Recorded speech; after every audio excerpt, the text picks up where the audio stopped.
March 1979, Studio One, NBC Burbank. The red tally light blinked on camera 2, and 30 million Americans sat watching a man do nothing at all. Johnny Carson stood behind his desk, microphone in hand, staring at the audience with an expression that registered somewhere between amusement and controlled fury. The silence stretched past 5 seconds, then 10, then 15. In the calculus of live television, where every second represented thousands of dollars and the attention span of a nation, this was an eternity. The studio audience, conditioned by 17 years to laugh on cue, sat frozen. The silence wasn't dead air, it was deliberate. It was Carson reminding everyone in that room and everyone watching at home exactly who controlled the most powerful 30 minutes in American media.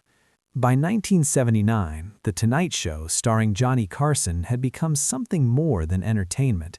It was a nightly referendum on American taste, a cultural clearinghouse that determined which comedians would work, which actors would ascend, which politicians could be trusted. An appearance on Carson's couch could transform a struggling comic into a headline act. His endorsement, delivered through nothing more than a raised eyebrow or that distinctive laugh, carried more weight than a favorable review in the New York Times. To appear on The Tonight Show was to pass through a gate that separated the known from the unknown, the legitimate from the desperate. And Johnny Carson was the gatekeeper who never appeared to be guarding anything at all. The Tonight Show had existed before Carson. Steve Allen created it. Jack Paar gave it danger and unpredictability. But Carson gave it something neither predecessor could manage: the appearance of effortlessness combined with absolute control. He made 30 minutes of live television look like a casual conversation among friends, when in reality, every second was calibrated, every joke tested, every guest pre-interviewed to ensure they had stories worth telling. The American public believed they were watching spontaneity. What they were actually watching was precision engineering disguised as improvisation. The silence that night began with a joke that didn't land. Not uncommon.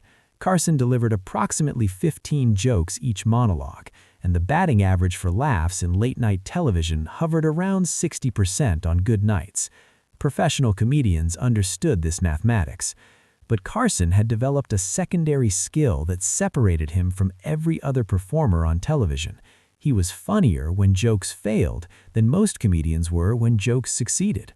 The raised eyebrow, the look to camera, the perfectly timed "well" that acknowledged the silence and transformed failure into a shared moment of recognition between performer and audience. But this silence was different. According to Fred de Cordova, the show's longtime producer, Carson had been irritated that evening before the broadcast began. Network executives had been pressuring him about content, about playing it safer, about appealing to broader demographics. NBC was running scared. Competing networks were launching late-night experiments. The landscape was shifting, and the suits on the 32nd floor thought they could manage Johnny Carson the way they managed their other assets. They were wrong. Carson began the monologue as usual, the standard formula: observational jokes about current events, a few political jabs carefully calibrated to offend no one, self-deprecating humor about his personal life. 3 minutes in, he delivered a joke about the energy crisis, something about gasoline prices and California drivers. The joke was competent. The audience response was tepid. A scattering of laughs, but nothing approaching the wave of approval Carson expected and, more importantly, had earned through 17 years of nightly precision. He stopped, set down the cards containing the remaining monologue jokes, placed the microphone back in its stand, and simply looked at the audience. Ed McMahon, seated to Carson's right, understood immediately that something had shifted. McMahon had been Carson's announcer and sidekick since 1962, and he had developed an almost preternatural ability to read Carson's mood through the smallest physical tells. The way Carson held his shoulders, the angle of his head, the duration of his pauses. McMahon knew when to jump in with a comment and when to remain absolutely silent. He chose silence. The audience, confused at first, began to laugh nervously. Surely this was part of the show. Surely Carson was setting up some elaborate callback or physical comedy routine. But the seconds continued to accumulate, and Carson's expression never changed. He wasn't angry. He wasn't amused. He was simply waiting. The laughter died away. The silence became genuine. Doc Severinsen, conducting the Tonight Show orchestra off to the side, kept his musicians frozen. No musical sting to break the tension. No comedic trombone wah-wah to signal a joke. The cameras, operated by veteran technicians who had filmed thousands of hours of Carson, held their positions. No cutaway to McMahon, no crowd reaction shot. Just Carson, standing behind that desk, microphone in its stand, staring at several hundred people who had driven to Burbank and waited in line for hours to watch the most famous man on television perform. Television in 1979 still operated under different physics than the fragmented media landscape that would emerge in subsequent decades. There were 3 networks. Most Americans watched one of those 3 networks each evening, and at 11:30 p.m. Eastern, a statistically significant portion of the country tuned to NBC to watch Johnny Carson. This wasn't appointment television, it was national ritual. The Tonight Show served as a shared cultural experience, a common reference point that allowed strangers to discuss the previous night's show around office coffee pots and factory break rooms. Everyone saw the same jokes. Everyone watched the same guests, and everyone participated in the same collective judgment about what was funny, what was impressive, what was absurd. Carson understood this power in ways that network executives, despite their research departments and demographic studies, could not fully comprehend. He knew that his relationship with the American television audience was built on trust. The trust that he would be there 5 nights per week, delivering a product that met certain standards of quality and taste. He never preached, he never politicized beyond gentle, nonpartisan observation. He never made audiences feel stupid or unsophisticated. He was the friend who told good stories, the comedian who made you laugh without making you uncomfortable, the host who treated celebrities as normal people and normal people as potentially interesting. But that trust came with a price. Carson demanded absolute control over his creative product. He negotiated contracts that limited NBC's ability to interfere with show content. He dictated his own schedule, eventually reducing his workload to 3 nights per week while still maintaining his salary and his position at the cultural center of American television. When network executives pushed back, Carson simply threatened to walk. And NBC, understanding that The Tonight Show generated approximately 17% of the network's total annual revenue, backed down every single time. The silence that March evening represented Carson reminding everyone, the audience, the network, the country, of this power dynamic. He didn't need to explain himself. He didn't need to apologize or justify. He simply stood there, demonstrating through absence that he controlled the flow of the program, that he determined when things would happen and how they would unfold. Peter LaSalle, who served as a producer on the show during that period, later recalled that moment as one of the most extraordinary pieces of live television he had ever witnessed. In an interview with the Archive of American Television years later, LaSalle described the tension in the control room, producers uncertain whether to cut to commercial, NBC executives watching the monitors and reaching for phones, McMahon sitting perfectly still like a man trying not to spook a wild animal. LaSalle remembered Carson's face on the monitor, utterly calm, and realized that Carson knew exactly what he was doing. This wasn't a mistake or a moment of confusion. This was a masterclass in television power. The desk itself had become Carson's symbol of authority. Unlike Parr, who roamed the stage, or later hosts who would abandon the desk entirely, Carson remained anchored behind that piece of furniture. It served as both barrier and throne. Guests sat to his left, literally in a position of supplication. The desk contained the tools of his trade, the microphone, the note cards, the props for comedy bits. But more importantly, the desk represented the boundary between Carson and everyone else. He could lean forward to create intimacy, lean back to create distance, drum his fingers to signal impatience, or place both hands flat on the surface to indicate he was about to deliver a genuine opinion rather than a joke. During the silence, Carson remained behind that desk, both hands resting on its surface. The positioning was deliberate. He wasn't pacing or performing. He was occupying space and demanding that the audience, both in the studio and at home, recognize that this space belonged to him.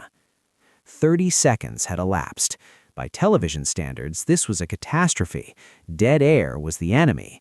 Every second of silence represented viewers potentially changing the channel, confusion that could break the spell of entertainment. But Carson's silence was different. It commanded attention rather than losing it. The audience, conditioned by years of Pavlovian response to the rhythms of the show, found themselves unable to look away. Something was happening, even though nothing was happening. At approximately 45 seconds, someone in the studio audience laughed. Not the warm, genuine laughter of recognition or amusement. This was nervous laughter, the sound of tension seeking release. The laugh broke the spell slightly. A few other audience members joined in, uncertain whether this was the appropriate response. Carson's expression shifted almost imperceptibly, the slightest narrowing of his eyes, a microscopic tightening around his mouth. The laughter stopped immediately. Ed McMahon later described this moment in his memoir. He wrote that he had seen Carson angry before, had witnessed frustration and impatience during rehearsals and production meetings. But this was different. This was Carson exercising control through sheer force of presence. McMahon understood that Carson was teaching the audience a lesson about respect, about the unspoken contract between performer and viewer. The audience's role was to laugh when things were funny, but they didn't get to decide when things were funny. Carson made that determination. At the 60-second mark, Carson picked up the microphone. The studio audience audibly exhaled, a collective breath of relief captured by the sensitive boom mics suspended above them. Carson looked at the microphone in his hand, then looked directly into camera one. When he spoke, his voice carried none of the warmth or playfulness that typically characterized his delivery. "Well," he said, and paused again, 5 seconds this time. "I guess that's what happens when you try to make a joke about the economy in this town." The audience erupted. Not polite laughter, not the measured response of people who found something mildly amusing. This was the roar of relief and release, the sound of 300 people grateful that normalcy had been restored. But underneath that laughter was something else, a recognition that they had just witnessed something unusual, something that would be discussed and analyzed, something that demonstrated why Johnny Carson commanded $7 million per year and why NBC would pay almost anything to keep him. Carson smiled, the genuine smile, the one that transformed his face from handsome to boyish. The tension evaporated. He picked up his monologue cards, made a joke about the silence itself, and continued with the show as though nothing unusual had occurred. The remaining 14 minutes of the broadcast proceeded according to formula. Celebrity guests told amusing anecdotes. Doc Severinsen's orchestra played skillfully. McMahon laughed at appropriate moments. America watched, satisfied. But something had changed. Television critics writing their columns the following day all mentioned the silence. Most treated it as an amusing moment of spontaneity, evidence of Carson's quick wit and ability to recover from awkward situations. A few recognized it as something more, a demonstration of power, a warning shot fired at network executives, a reminder that Johnny Carson didn't work for NBC so much as NBC depended on Johnny Carson. The incident became part of Tonight Show mythology, referenced in future episodes through subtle callbacks that only regular viewers would recognize. Carson had transformed a moment of dead air into a signature piece of television, a story that enhanced rather than damaged his reputation. This was his particular genius. the ability to succeed whether jokes worked or failed, to maintain control whether audiences responded or sat silent, to command attention through presence rather than volume. The microphone became Carson's scepter. He held it during monologues, set it down during desk segments, used it to signal transitions between show elements. Unlike later hosts who would wear wireless microphones and roam freely, Carson kept his microphone visible, tangible. It served as a physical manifestation of his authority.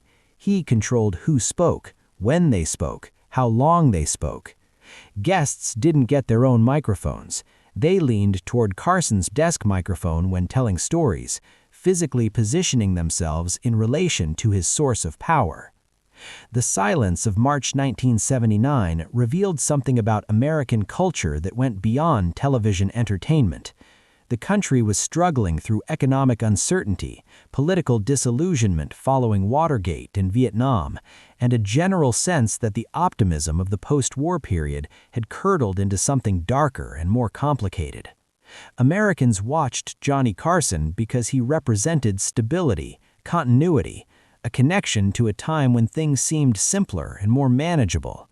He had been on television for 17 years. He would remain on television for another 13. In a world of chaos and change, Carson was the constant. But Carson's appeal wasn't rooted in nostalgia or sentimentality. He wasn't selling a return to some imagined golden age. Instead, he offered something more valuable, the sense that someone was in control, that competence and professionalism still mattered, that excellence could be achieved through preparation and skill, rather than luck or chaos.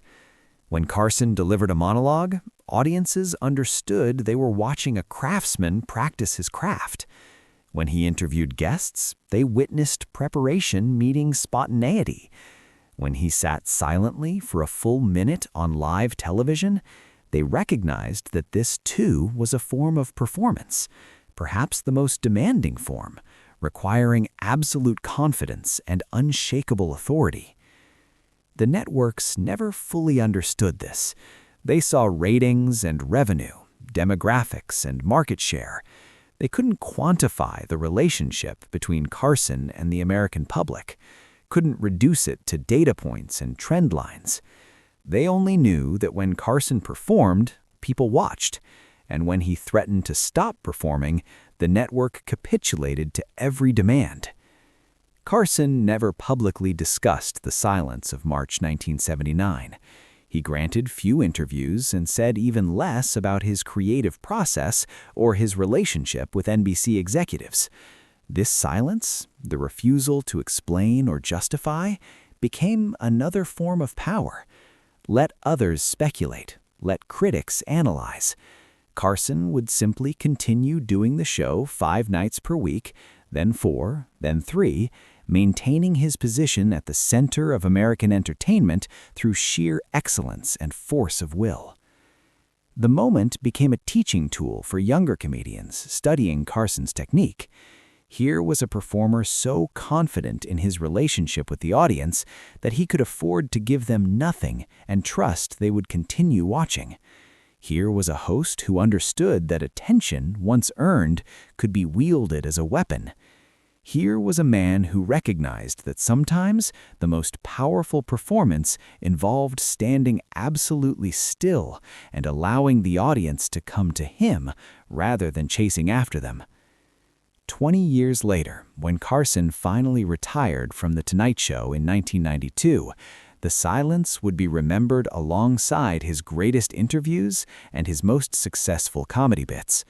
It would be included in retrospectives and highlighted in career assessments.